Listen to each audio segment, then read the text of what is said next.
একবার হযরত মুসা আলাইহিস সালাম আল্লাহ রাব্বুল আলামিনের সঙ্গে কথা বলার জন্য একটি বনের রাস্তা ধরে তুর পাহাড়ের দিকে যাচ্ছিলেন। পথিমধ্যে তিনি দেখতে পেলেন একটি হরিণ রাস্তায় দাঁড়িয়ে রয়েছে। আল্লাহর নবী ভাবলেন, হরিণটি হয়তো আমাকে দেখেনি, তাই রাস্তায় দাঁড়িয়ে রয়েছে। এ কারণে হরিণটিকে তাড়িয়ে দিয়ে তিনি সামনে অগ্রসর হওয়ার চেষ্টা করলেন। হযরত মুসা আলাইহিস সালামের তারা সত্ত্বেও হরিণটি রাস্তা ছাড়ল না। এতে তিনি কিছুটা বিরক্ত বোধ করলেন। সঙ্গে সঙ্গে আল্লাহ রাব্বুল আলামিন হরিণের জবান খুলে দিলেন। হরিণটি হযরত মুসা আলাইহিস সালামকে ডাক দিয়ে বলল, হে আল্লাহর নবী, আপনি কেন আমাকে তাড়িয়ে দিচ্ছেন? আমি কি দোষ করলাম? আমি তো আপনার কাছে একটি অভিযোগ নিয়ে এসেছি। আল্লাহর নবী বললেন, বলো হে হরিণ, কি অভিযোগ তোমার? হরিণটি বলল, হে আল্লাহর নবী, আজ দীর্ঘদিন যাবৎ বৃষ্টি হচ্ছে না।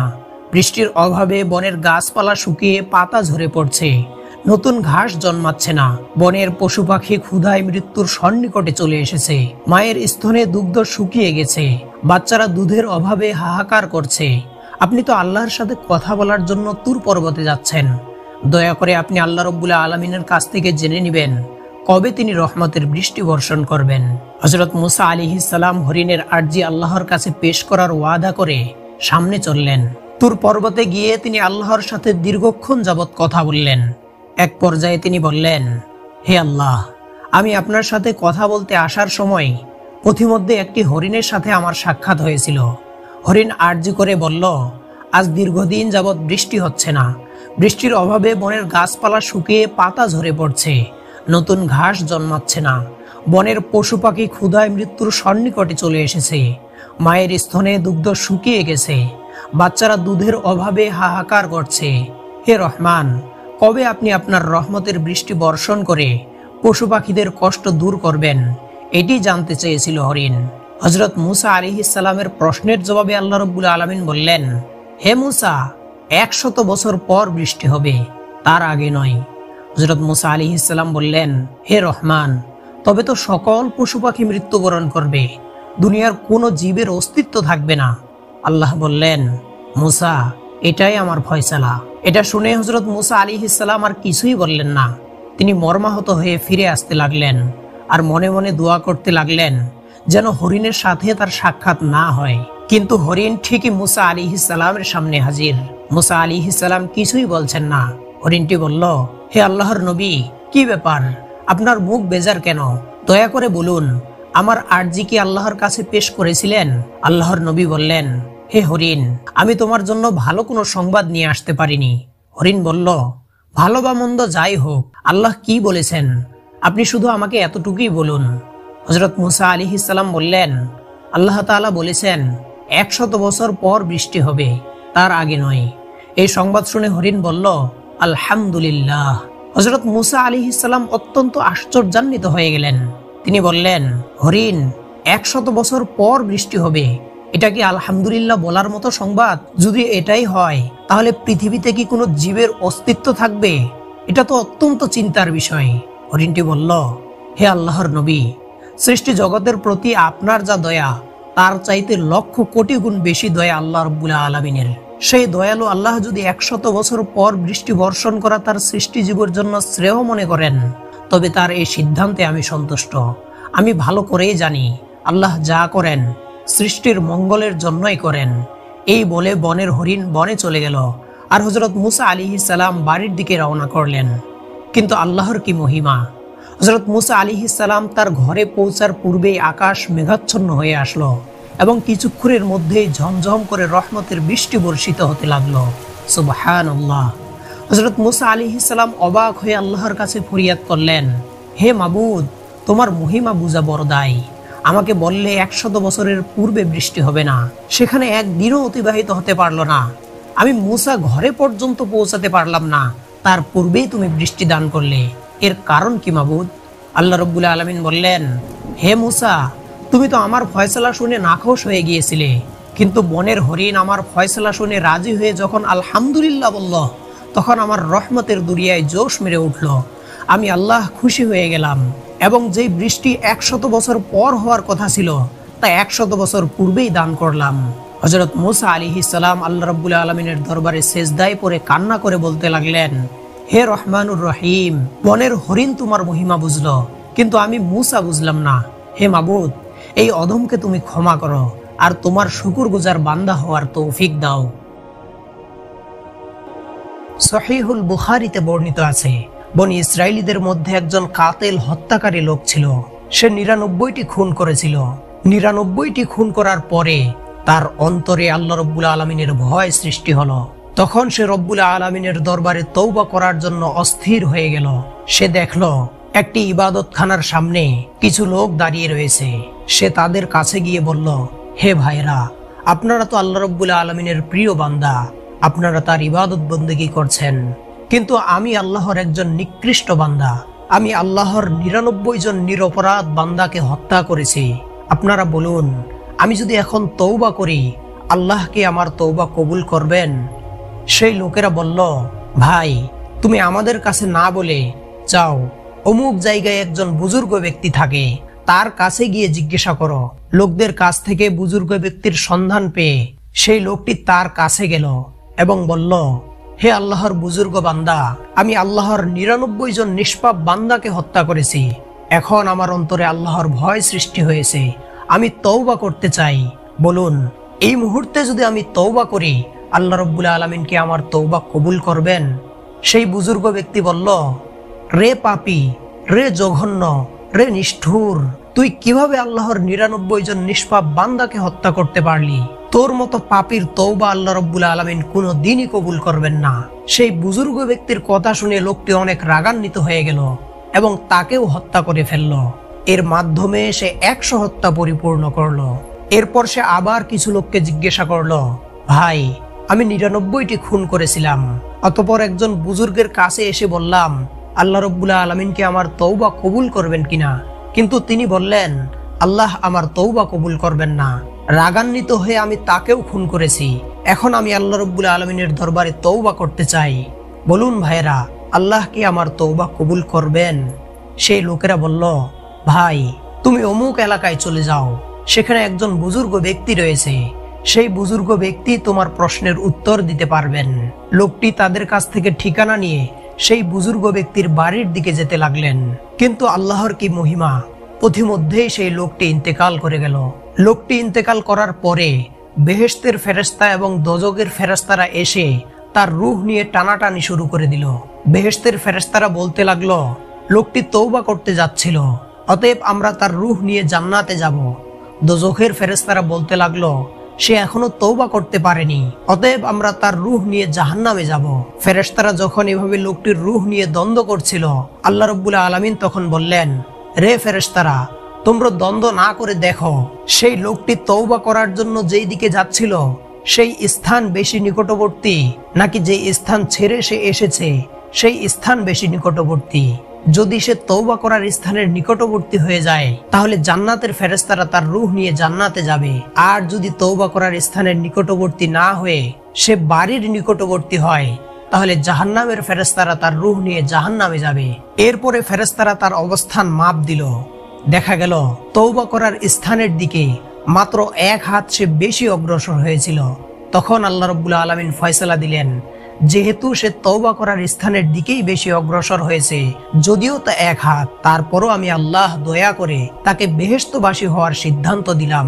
অতএব বেহেশতের ফেরেশতারাই তার রূহ নিয়ে বেহেশতে যাবে।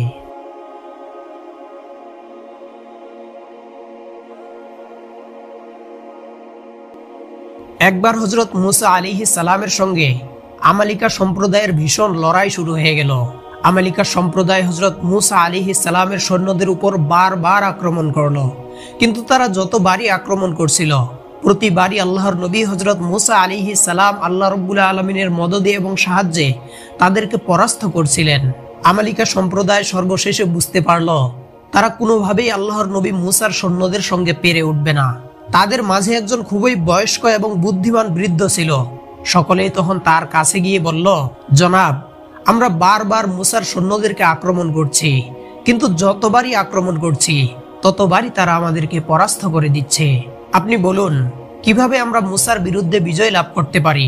তখন সেই বৃদ্ধ ব্যক্তি বলল, তোমরা যত শক্তি নিয়ে যতবারই মুসার উপর আক্রমণ করো না কেন, তাতে কোনো লাভ হবে না, কারণ মুসার সৈন্যদের মাঝে রয়েছে ঈমানের শক্তি। অতএব তোমাদের সর্বপ্রথম কাজ হলো তোমরা মুসার সৈন্যদের ঈমানী শক্তি দুর্বল করে দাও। যদি তোমরা মুসার সৈন্যদের ঈমানী শক্তি দুর্বল করে দিতে পারো তবেই কেবল তোমরা তাদেরকে পরাস্ত করতে পারবে। এরপর তারা বৃদ্ধকে জিজ্ঞাসা করলো, মুসার সৈন্যদের ঈমানী শক্তি দুর্বল করার উপায় কি? বৃদ্ধ বলল, তোমাদের মধ্য থেকে সুন্দরী এবং চরিত্রহীন নারীদেরকে মুসার সৈন্যদের মাঝে ছেড়ে দাও, যাতে করে তারা তাদেরকে প্রলুব্ধ করে এবং নিজেদের সাথে জেনায় লিপ্ত হওয়ার সুযোগ দেয়। যখন তারা তাদের হাতের মুঠোয় চলে আসবে তখন যেন তারা তাদেরকে মদ্যপান করানোর অভ্যাস গড়ে তোলে। যদি মুসার সৈন্যরা মদ্যপান করে এবং বেশ্যা নারীদের সাথে জেনায় লিপ্ত হয় তবেই তাদের ঈমানী শক্তি দুর্বল হয়ে যাবে। এরপর আমালিকা সম্প্রদায়ের লোকেরা গভীর রাতে হযরত মুসা আলাইহিস সালামের সৈন্যদের মাঝে বেশ্যা নারীদেরকে ছেড়ে দিল। বেশ্যা নারীরা হযরত মুসা আলাইহিস সালামের সৈন্যদেরকে প্রলুব্ধ করতে লাগলো যেন তারা তাদের সাথে জেনায় লিপ্ত হয়।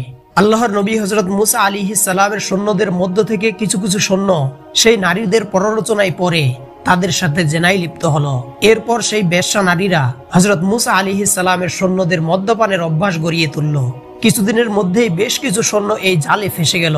অতঃপর আমালিকা সম্প্রদায় হযরত মুসা আলাইহিস সালামের সঙ্গে যুদ্ধের মুখোমুখি হলো। হযরত মুসা আলাইহিস সালাম যুদ্ধে পরাজিত হয়ে গেলেন এবং আমালিকা সম্প্রদায় যুদ্ধে জয়ী হয়ে গেল। তখন আল্লাহর নবী হযরত মুসা আলাইহিস সালাম আল্লাহ রাব্বুল আলামিনের দরবারে দুই হাত তুলে ফরিয়াদ করে বলতে লাগলেন, হে রব্বুল আলামিন, কেন আমরা আমালিকা সম্প্রদায়ের কাছে পরাস্ত হলাম? কেন আপনার রহমত এবার আমাদের উপর বর্ষিত হলো না? কেন আপনি আমাদেরকে পরাজয়ের গ্লানি দিয়ে অপমানিত করলেন? তখন আল্লাহ রাব্বুল আলামিন হযরত মুসা আলাইহিস সালামের উপর ওহী নাজিল করে বলল, হে মুসা, কিভাবে আমার রহমত তোমাদের উপর বর্ষিত হবে অথচ তোমাদের মাঝে রয়েছে মদ্যপ এবং জেনা ব্যভিচারকারী লোক? আগে তুমি তাদেরকে তোমার সৈন্যদের মধ্য থেকে সরাও, এরপরেই আমার রহমত তোমাদের উপর বর্ষিত হবে এবং পুনরায় আমি তোমাদেরকে বিজয় দান করব। হযরত মুসা আলাইহিস সালাম আল্লাহ রাব্বুল আলামিনের পক্ষ থেকে এই সংবাদ লাভ করার পরে তার সৈন্যদের মাঝে খোঁজ করা শুরু করে দিলেন কারা কারা এই জালে ফেসেছে। অতঃপর তিনি তাদের সকলের শিরচ্ছেদ করে দিলেন। বলা বাহুল্য যে হযরত মুসা আলাইহিস সালামের যুগে তওবার এটিই মাধ্যম ছিল। কোনো ব্যক্তি যদি কবিরা গুনাহ করত তাহলে তার তওবার মাধ্যম ছিল তাকে হত্যা করা। এরপরে আল্লাহর নবী হযরত মুসা আলাইহিস সালামের সৈন্যদের সঙ্গে আমালিকা সম্প্রদায়ের পুনরায় যুদ্ধ শুরু হয়ে গেল। কিন্তু এবার আল্লাহর নবী হযরত মুসা আলাইহিস সালাম বিজিত হলেন এবং আমালিকা সম্প্রদায়ের লোকেরা পুনরায় পরাজয় বরণ করল। প্রিয় দর্শক, এই কাহিনীটি থেকে আমরা বুঝতে পারি একজন চরিত্রহীন নারী একটি জাতির জন্য কতটা ভয়ঙ্কর। তাই চরিত্রহীন নারীর ফিতনা থেকে সদাই সতর্ক থাকতে হবে। বনি ইসরাইলীদের যুগে একজন খুবই বুজুর্গ আল্লাহওয়ালা ব্যক্তি ছিলেন। একবার কিছু লোক তাকে এসে সংবাদ দিল, হে আল্লাহর ওলি, আপনি এখানে বসে আছেন অথচ আপনার এলাকায় লোকজন আল্লাহর সাথে শিরিক করে ধ্বংস হয়ে যাচ্ছে। বুজুর্গ ব্যক্তি এই সংবাদ শুনে বলল, কি বলছো তোমরা? আমার এলাকায় আমি থাকতে লোকজন আল্লাহর সাথে শিরিক করছে? কিভাবে তারা আল্লাহর সাথে শিরিক করছে? জলদি খুলে বলো আমাকে। লোকজন বলল, তারা আল্লাহ রাব্বুল আলামিনের পরিবর্তে একটি গাছের পূজা শুরু করে দিয়েছে। এই কথা শুনে বুজুর্গ ব্যক্তি অত্যন্ত রাগান্বিত হয়ে গেলেন এবং তিনি একটি কুঠার হাতে নিলেন আর বললেন, এই কুঠার দিয়ে আমি সেই গাছটিকে কেটে টুকরো টুকরো করে দিব, যাতে করে মানুষ আল্লাহর সাথে শিরিক করতে না পারে। এরপর তিনি কুঠার হাতে সেই গাছটিকে কর্তন করার জন্য অত্যন্ত রাগান্বিত হয়ে সেই স্থানের দিকে ধেয়ে যেতে লাগলেন। পথিমধ্যে তার সঙ্গে শয়তানের সাক্ষাৎ হলো। শয়তান তাকে বলল, হে দরবেশ, কোথায় যাচ্ছেন আপনি? সেই দরবেশ ব্যক্তি বললেন, আমি শুনলাম আমার এলাকায় লোকজন আল্লাহ রাব্বুল আলামিনের পরিবর্তে গাছের পূজা শুরু করে দিয়েছে। আমি থাকতে আমার এলাকায় আল্লাহর সাথে শিরিক হবে, আমি এটা কিভাবে সহ্য করব?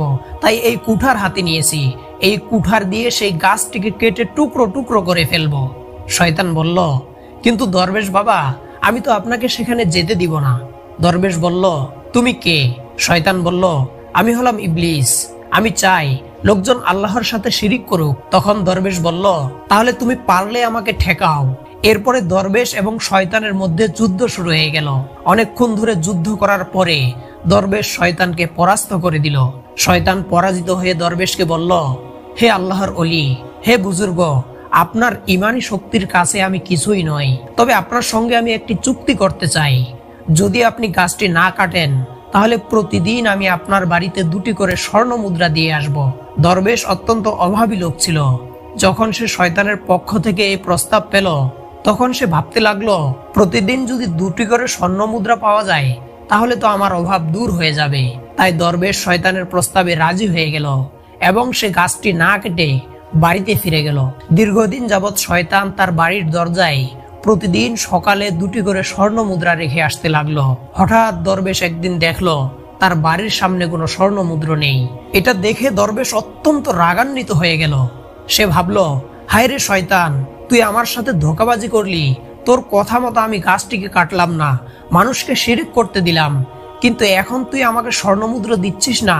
দাঁড়া, দেখাচ্ছি মজা।